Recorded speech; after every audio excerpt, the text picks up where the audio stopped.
Athlete of the Year Caitlin Clark reflects on the progress and promise of women's sport.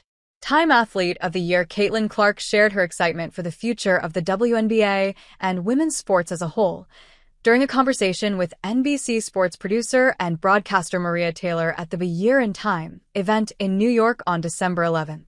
Coinciding with the release of Time's Person of the Year issue, the event also included a performance from Time's Icon of the Year, Elton John, and a conversation with Time's CEO of the Year, Lisa Su. From finishing up her final year in college at the University of Iowa, where she set multiple NCAA Division I records, to completing her first season with the Indiana Fever as WNBA Rookie of the Year, Clark admitted that it has been a whirlwind of a year for her, especially at just age 22.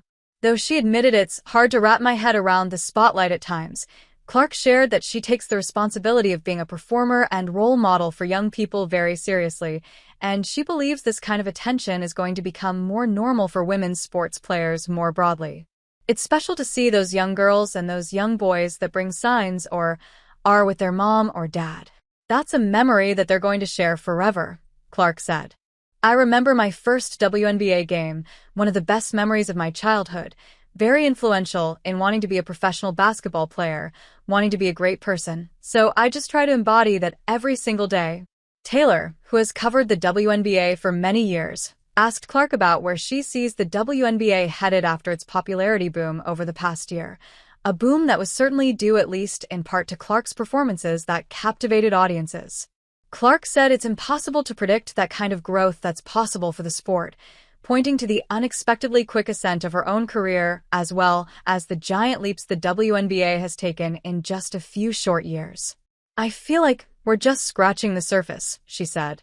If you would have told people this is where the WNBA is 5 years ago, people probably wouldn't have believed you because they never thought that was possible. They never thought people would buy tickets. They never thought we'd play on ABC, never thought we'd be on ESPN. They never thought there could be sold-out arenas or little kids wanting to wear WNBA jerseys. The smartest thing to do now, Clark says, is to invest in women's sports, because the price is only going up.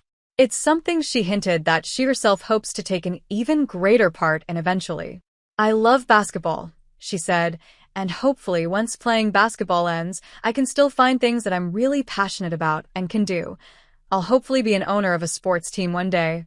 Clark also responded to feedback since the publication of the Athlete of the Year article, which Taylor said has been overwhelmingly positive, but has included some negative comments from those like conservative media commentator Megyn Kelly, who accused Clark of apologizing for being white. Clark asserted that she believes she's earned every single thing that's happened to her, but she's just as quick to acknowledge the black women that came before her in the WNBA, including her favorite player, Maya Moore. There's been so many amazing black women that have been in this league, and continuing to uplift them is very important, she said, and that's something I'm very aware of. On the criticisms from those like Kelly, she added, I think my best skill is just blocking out the noise, and hopefully it continues to be, because with the way things are going and where the WNBA is going, you want that attention and you embrace it, and that's what makes this so fun.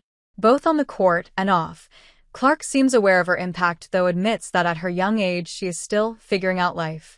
And after playing 82 games in 2024, she's trying to enjoy the rest she's been afforded before she kicks back into gear for another season.